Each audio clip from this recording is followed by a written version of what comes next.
माझ्या विरोधात दरेकर तुम्ही अभियान सुरू करणार. अरे बाबा दरेकर साहेब, मोठा तज्ज्ञ आहे तुम्ही, माहिती आहे आम्हाला, लय मोठा तज्ज्ञ आहे.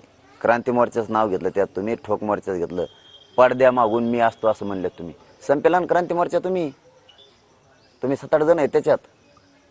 ठोक मोर्चा बी संपेला ना तुम्ही, पडद्यामागचे आहेत ना तुम्ही संपेला. गोरगरीब तिथं काम करणाऱ्या लोकांवरती काय समन्वयकावर तुम्हीच आरोप केले, काहीतरी देवाणघेवाणीचे तुम्हीच संपविले. क्रांती मोर्चा, मूक मोर्चा सुद्धा तुम्ही पडद्या मागून होते ना, आम्हाला माहिती आहे. आणखीन 5-7 जण आहेत तुमच्या संगच, तुम्ही एकटे नाही. तुम्हाला वाटत असन मी लय शान आहे, मागून लय संभळितो, सगळं माहिती आहे तुमच्याबद्दल आम्हाला, सगळं. तुम्ही स्वतःच्या स्वार्थासाठी जातीला किती मारणारे मारक आहेत, मारेकरी. त्यात 1 नंबरला तुम्ही आहेत. मला वाटतं 2 नंबरचे आहेत तुम्ही, 1 नंबरचा दुसरा आणखीन, त्याला माझ्या विरोधात बोलून त्याचं बी नाव घेतो. 2 नंबरचे क्रांती मोर्चा, ठोक मोर्चा संपवायचा मारेकरी नंबर 2चा तुम्ही आहेत, हे चांगलं माहिती आहे आम्हाला. तुम्ही कशाचे मारेकरी आहेत, तुम्ही देवेंद्र फडणवीससाठी काय काय करताय, कोणत्या बँकेचा घोटाळा करायचा, मग कुंकड जायचं, मग मागून कसं आमदार व्हायचं, हे सगळ्याला माहिती आहे तुमचं. तुमच्यामुळे एक बीडचा आमदार गुतलाय त्या बँकेच्या घोटाळ्यात.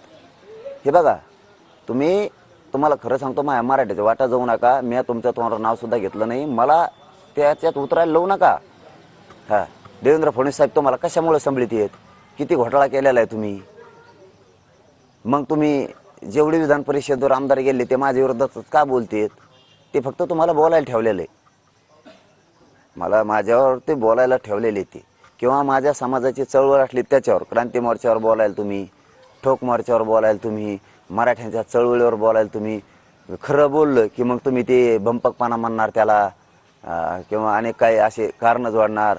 दरेकर तुम्ही किती शातीर आहेत ना, तुम्हाला वाटत असेल मी अंतरवालीत बसलेलो आहे, मला पहिल्यापासून माहिती आहे तुम्ही किती शातीर आहेत, तुम्ही किती मारेकरी आहेत. तुम्ही क्रांती मोर्चा, ठोक मोर्चा कसा संपवला, त्यातले काम करणारे लोक तुम्ही कसे संपविले, हे मला चांगलं माहिती. त्याच्यात किती तुमच्या त्यावेळेच्या आमदारांचा, मंत्र्याचा हात आहे. तुम्ही ते 10-12 जण आहेत, तुम्ही 1 जण नाही, तुमची टोळीच आहे ती, टोळीची. धनगर आंदोलन चाललं की कसं संपवायचं, कोण मंत्री तिथं पाठवायचा, मराठ्यांचं आंदोलन कसलं पाठवायचे, बाकीच्यांचे आंदोलनं 12 बलुतेदारांचे असल्यावर कसं करायचं, हे तुम्ही मला नका शिकू.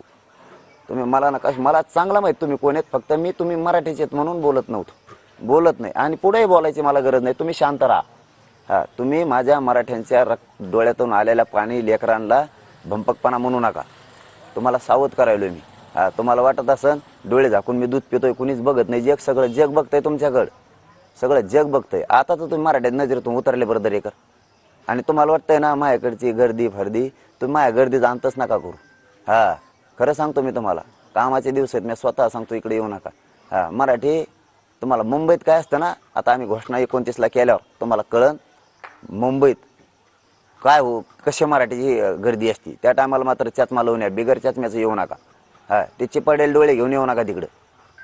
चष्मा लावून या. तुम्ही माझ्या नाद नका करू, तुम्हाला सांगतो मी. आणि तुम्ही दुसरं म्हणलात मी अभियान सुरू करणार आहे मला उघडं पाडायसाठी, दिली का सुपारी. क्रांती मोर्चाचं केलं, ते ठोक मोर्चाचं. तुम्ही दरेकर साहेब, तुम्ही आणि आणखीन 5-6 जण आहेत तुमसंग. त्या पिरियडला तुमसंग 10-12 जण होते, ह्या माझ्या पिरियडमध्ये 5-6 जण आहेत तुमसंग. तुम्ही अभियान आत्ता सुरू केलेलं नाही. तुम्ही म्हणलात ना, काय म्हणले ते, उघडं पाडायसाठी अभियान, माझ्या विरोधात सुरू करणार अभियान. तुम्ही सुरू केलेलं आहे, ती 6 महिने झाले सुरू केलेलं तुम्ही. यासाठी तशी ठेवली तुम्ही, मला निवडणुकीच्या अगोदर गुंतविणार आहे किंवा निवडणूक झाल्यावर गुंतविणार आहे.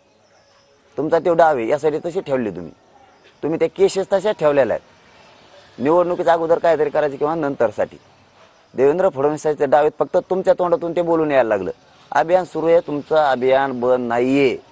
तुमच्या रेकॉर्डिंग व्हिडिओ हे अभियान तुमचे सुरू आहेत दरेकर, हे तुमचं काम सुरू आहे. आणि तुम्ही आयुष्यभर हेच करावं पाप, दुसरं काही करू नये. जिंदगीत येऊन तुम्ही हेच पातक करत राहा. क्रांती मोर्चा मोडणं, ठोक मोर्चा मोडणं, मराठ्यांच्या चळवळी मोडणं, अभ्यासक संघ घेणार आहेत ना तुम्ही. आता हे घेतलेले तुम्ही हे घेतलेले. आणि तुम्ही एक गोष्ट लक्षात ठेवा, ज्या अभ्यासकाला म्हणताय तुम्ही, समन्वयकाला संघ आहे ना, तुम्ही त्याची टोळी बनवून ठेवलेली त्या अभियानाची. काय म्हणणार आहेत ते अभ्यासक, काय म्हणणार आहेत ते समन्वयक, आणि तुम्ही त्यांना एकत्र घेऊन सरकारकडे जाणार आहे. तुम्ही सरकार आहेत असं तुमचं म्हणणं आहे. तुम्ही सरकार आहे, काय जाणार आहे तुम्ही सरकारकडं आणि काय मागणी करणार आहेत? मराठ्यांची मागणी ओबीसी आरक्षणात. तर माणसांची जपणूक आणि घडवणूक करे